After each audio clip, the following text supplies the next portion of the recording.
All right, I'm going to go over the first couple steps of instructions for the process of writing a found poem. So the first thing that you have to do to successfully write a found poem is to select 3 to 5 texts.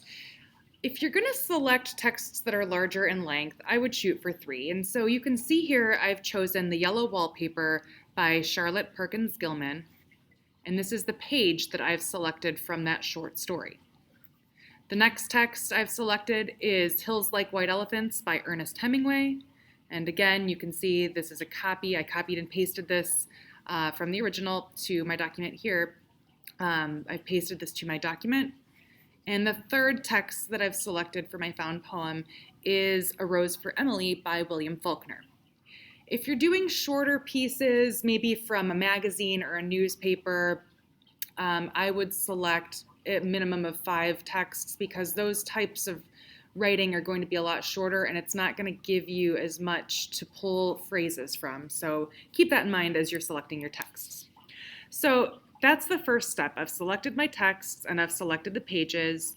That's 1A. I've pasted my text titles and my original pages to a blank document. The next step, which is 1B, is in your document, randomly highlight 5 to 7 passages that stand out to you. So I'm going to scroll up and I'm going to select, for this one, since it's a lot longer, I'm going to select 5.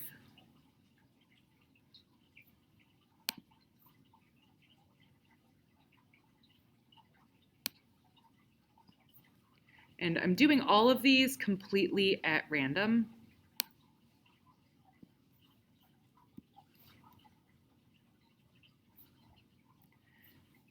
So that I have to do a little bit more work putting things together, but it'll all look nice in the end.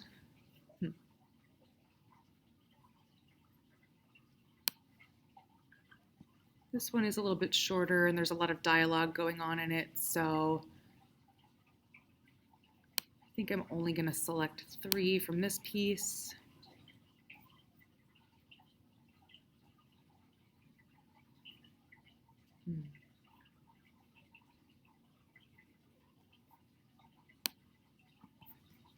And on to my third piece, A Rose for Emily.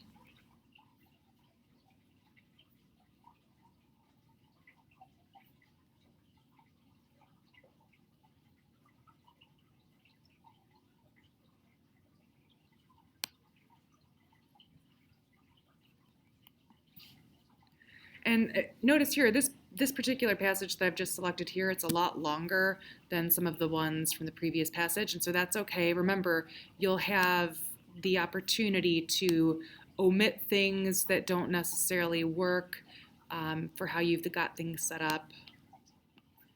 You'll be able to add modifiers, you'll be able to change tenses.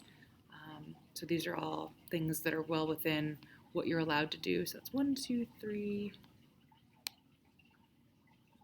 4, need one more, 5. All right, so I've got my passages selected now. So now if I scroll up through, I've got the exact passages that I want to use for my found poem. So after this, after you've identified the passages that you want highlighted, you're going to take those highlighted pieces and you're going to transfer them to your notes. This is where you're going to handwrite these passages. And once you've seen the passages together, you can move them around to make sort of a flow within your poem. And this is where you can start to scribble out things that don't necessarily make sense. You can begin adding to it to make a better flow to your poem, really doing anything to doctor it up.